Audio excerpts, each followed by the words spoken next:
నాకు ఇప్పటికీ నేను తీయాలనుకున్న కథలు నాకు ఇష్టమైన నేను తీయాలనుకుంటున్న నటులతో కొంచెం స్వేచ్ఛగా తీసే అవకాశం వచ్చింది ఇప్పుడు. ఆ మార్జిన్ వచ్చింది నీకు. ఆ స్వేచ్ఛని దుర్వినియోగపరచను.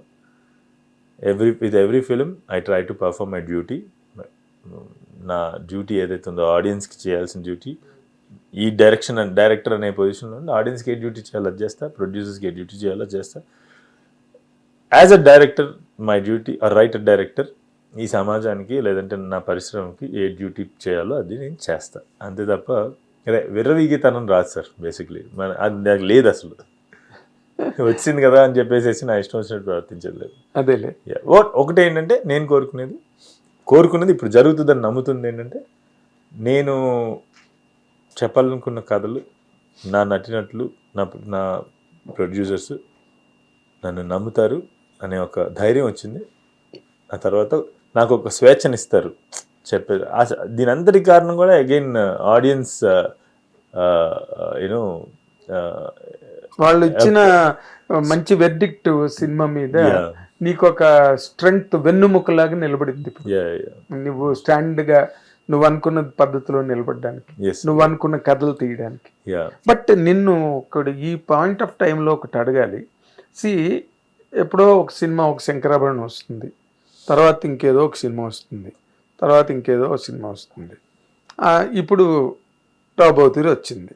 ఓకే, ఈ సినిమాలు ఎందుకు ఒక కంటిన్యూటీని పొందలేకపోతున్నాయి ఆడియన్స్లో? ఒక mass cinema, mass in the sense పాటలు, పద్యాలు, డిషుమ్లు, రివెంజ్లు, ప్రతీకారాలు, పగలు, బ్లడ్ బాత్, రక్తపాతం. ఇప్పుడు కేజీఎఫ్ వస్తున్నది, లేకపోతే ఇంకొక ఫర్ ఎగ్జాంపుల్ ఒక డ్రాగన్ వస్తున్నది, లేకపోతే దాని మీద ఉన్న ఒక అటెన్షన్. ఈ సినిమాలు ఎందుకు సెటిల్ అవ్వట్లేదు పబ్లిక్లో, ఆడియన్స్లో, ఇండస్ట్రీలో? Can you really recognise it? అదొక వ్యాస్ట్ సబ్జెక్ట్ సార్.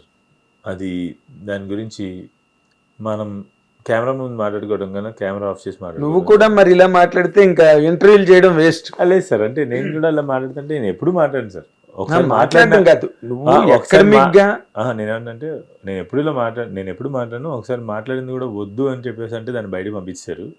అది దాని ఏజెండా ఏంటో మనకు తెలియదు, దాని వెనకాల ఉన్నది. ఆ ఇంటర్వ్యూ జరిగినప్పుడు వద్దు అన్నా, నేను ఖండించా. వద్దంటే వద్దు, ఇది అవసరం లేదు, బయటికి వెళ్ళాల్సిన అవసరం లేదు అని చెప్పేసి. కాకపోతే మీరు అడిగిన ప్రశ్నకి అయితే కనుక, ఇలాంటి సినిమాలు శంకరాభరణం ఎప్పుడో 30 ఏళ్ళ క్రితం వచ్చింది సార్. ఈ ధోరణి ఎప్పుడు మారుతుందంటే సార్, ఒక సినిమా తీసినప్పుడు ఆ సినిమాని అందరూ హర్షిస్తున్నప్పుడు, ఏంటి మన తెలుగులో మనం తీయలేదా ఏంటి శంకరాభరణం, ఎడ్ల బండ్లు వేసుకుని వెళ్ళి చూసే, శంకరాభరణం ఎడ్ల బండ్లు వేసుకుని వెళ్ళి చూశారు.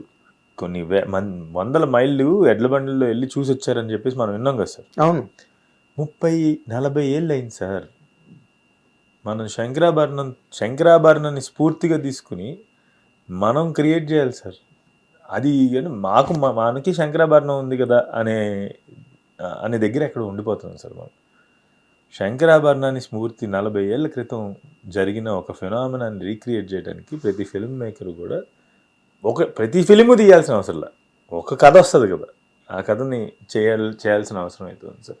ఎక్కడో అది filmmakers we have to, I don't know sir, it's a very big discussion. అది మనం ఇలాగా ఇది నీ ఉద్దేశం, ఇది నా ఉద్దేశం, అది వాళ్ళ ఉద్దేశం అని అందరూ 10 ఉద్దేశాలుగా కాకుండా అందరం కూర్చుని ఒక ఉద్దేశం మీదకి రావాలి సార్. ఈ సినిమా మీరు అన్నట్టు శంకరాభరణం లాంటి సినిమాలు తరచుగా ఇప్పుడు స్వయం కృషి వచ్చింది, ఇంకేదో ఒక స్వర్ణ కమలం వచ్చింది, ఆనంద్ వచ్చింది ఇటీవల రోజుల్లో మనం చూసుకుంటే. తర్వాత ప్రస్థానం వచ్చింది. ఇట్లా వస్తూనే ఉన్నాయి సార్. ఇది తరచుగా రావాలి, అది సెటిల్ అవ్వట్లేదు, ఆ సినిమా సెటిల్ అవ్వట్లే సార్. నేను చెప్పు, నేను ఒక మాట చెప్తే, ఇప్పుడు నాకు అత్యంత ఇష్టమైన దర్శకులు, లేదంటే నాకు స్ఫూర్తినిచ్చినటువంటి దర్శకులు, లేదంటే నాతో బాగా మాట్లాడేవాళ్ళు నాకు వాత పెడతారేమో అని భయంగా ఉంది. కానీ నేను ఒక మాట చెప్పిన సార్, ఇలాంటి సినిమాలు తీసేవాళ్ళు అందరూ కలిసి మాట్లాడుకోనే జరగదు సార్ చాలా మట్టుకు. మీకు అర్థమవుతుందా? వీళ్ళలో ఇలాంటి సినిమాలు తీసే వాళ్ళందరం షాటర్డ్గా ఉంటాం సార్. నేను నన్ను కలుపుకోను, ఇలాంటి సినిమాలు తీసే వాళ్ళందరూ కూడా షాటర్డ్గా ఉంటారు. They don't come together, they don't SIT, they don't discuss. Sir నాకు అపర్ణ మల్లాది గారు అని చెప్పి నా మెంటర్, ఆమె ఇప్పుడు చనిపోయారు, లేరు. ఆమె ఒక మాట చెప్తుండేవాళ్ళు. At one point Robert Rodriguez, Quentin Tarantino, who wanted to bring change in Hollywood used to sit ఏది after making their respective successful films, అంటే వాళ్ళ ఫిల్మ్స్ చేసిన తర్వాత కూడా వాళ్ళు కూర్చుని అది అడపదడప కలుస్తుంటారు, వాళ్ళు మాట్లాడతారు. And they use to be a gang it seems sir. At one point హాలీవుడ్లో ఒక ఫేమస్ గ్యాంగ్ ఉండేదంట. They use to make outstanding films and they use to meet. So అది ఎక్కడో మనం షాటర్డ్గా ఉండకుండా కలెక్టివ్గా ఉంటే, ఇండస్ట్రీలో ఉన్న దర్శకులందరం కలెక్టివ్గా అవుతుంది సార్. అది జరుగుతుంది ఆల్రెడీ. మాకు ఒక గ్రూప్ ఉంది, వి షేర్ నైస్ కామ్రాడరీ. ఇప్పుడు జరుగుతుంది అది. కాబట్టి చెప్తున్నా, అది తరచుగా రావాలి అంటే కనుక we have to come up. నీ ఉద్దేశం నా ఉద్దేశం కాబట్టి అందరం కలిసి ఒక ఉద్దేశం మీదకి ఎక్కడో రావాలి సార్. కాదు, ఇప్పుడు మీరు డైరెక్టర్లు మేకర్స్గా కాకుండా ఇప్పుడు ఇంత ఈ కథ పట్టుకుని ఇంతమంది బాగుందని ఈ రోజున మాట్లాడుతున్న ఈ సినిమాని నువ్వు పట్టాలు ఎక్కించడానికి నీ ప్రాణాలు పోయాయి లిటరల్గా, రైట్? అది ఇండస్ట్రీ అవుట్లుక్లో కూడా అది జరగట్లా. నీ పర్సనల్ ఎక్స్పీరియన్స్ చెప్తున్నావు ఇప్పుడు, ఎవరిదో కాదు ఎక్స్పీరియన్స్, రైట్? శంకరాభరణం కూడా వాళ్ళు పూర్ణదైవాలు తీసుకుని చేశారు కాబట్టి, లేకపోతే అది జరగదు ఆ రోజున కూడా. You understand?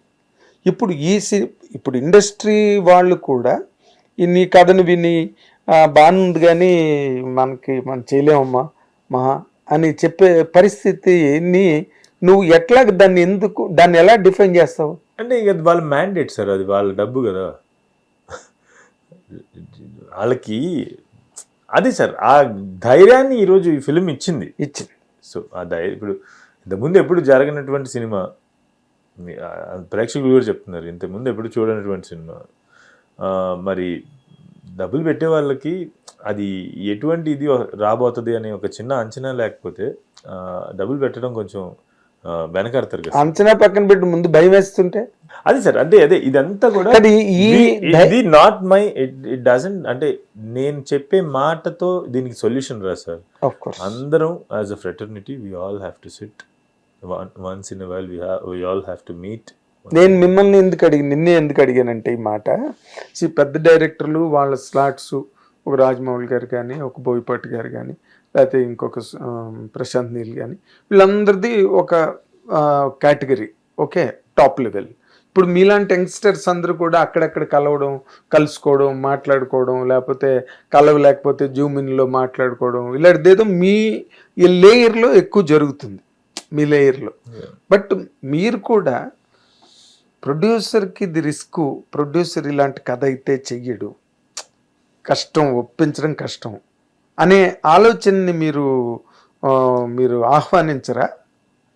లేదు సార్, అలానేం లేదు నాకు. అంటే వేరే కథలు, ఈ కథతోనే ఈ సమస్య సార్. వేరే కథలు ఉన్నాయి, వేరే కథలు, వాటిని ఈజీగానే చేయొచ్చు. కాకపోతే నా ముండి పట్టుదల వల్ల నేను ఈ కథ నేను చెయ్యాలి, ఎట్టి పరిస్థితుల్లో నా నెక్స్ట్ ఒరిజినల్ ఈ కథే అవ్వాలి అని కూర్చున్నాను. కాబట్టి దేనికి ఇన్స్పిరేషన్ ఏంటి దానికి? What has really so strongly inspired you?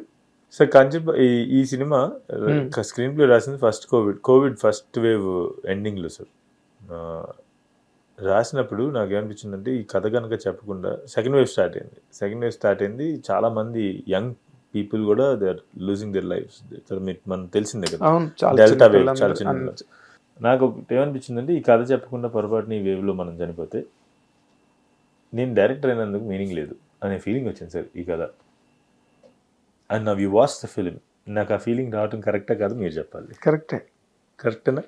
అందుకే చేసేసారు హిట్ టీవీ యాప్. ఇందులో short news, live news, entertainment shows, movies, digital magazines తో పాటు మీ జిల్లా వార్తలను కూడా ఫ్రీగా చూడొచ్చు. ఇంకెందుకు ఆలస్యం, వెంటనే హిట్ టీవీ యాప్ ని డౌన్లోడ్ చేసుకుని ఫ్రీగా ఎంటర్టైన్మెంట్ పొందండి. Hit TV app. Hit TV app. Please download hit TV app. Hit TV app ని ఫ్రీగా డౌన్లోడ్ చేసుకుని ఎంజాయ్ చేయండి. మీకు నచ్చిన ఎంటర్టైన్మెంట్ కోసం హిట్ టీవీ యాప్ ని ఫ్రీగా డౌన్లోడ్ చేసుకుని ఎంజాయ్ చేయండి. హిట్ టీవీ యాప్ని డౌన్లోడ్ చేసుకుని ఆస్వాదించండి, ఆశీర్వదించండి. ఇంతమంది సెలబ్రిటీలు హిట్ టీవీ యాప్ ని డౌన్లోడ్ చేసుకోండి అని చెప్తున్నారంటే ఎంత మంచి యాప్ ఆలోచించండి. అమెరికా అమెరికా అమెరికా అమెరికాలో చదవాలనుకునే వాళ్ళకి విశ్వసనీయమైన పేరు మన శౌర్య కన్సల్టెన్సీ. UK లో 1 year masters. UK లో 1 year masters. 2 years work permit up to 5 years visa. Contact Saurya Consultancy. Contact 89851 89851.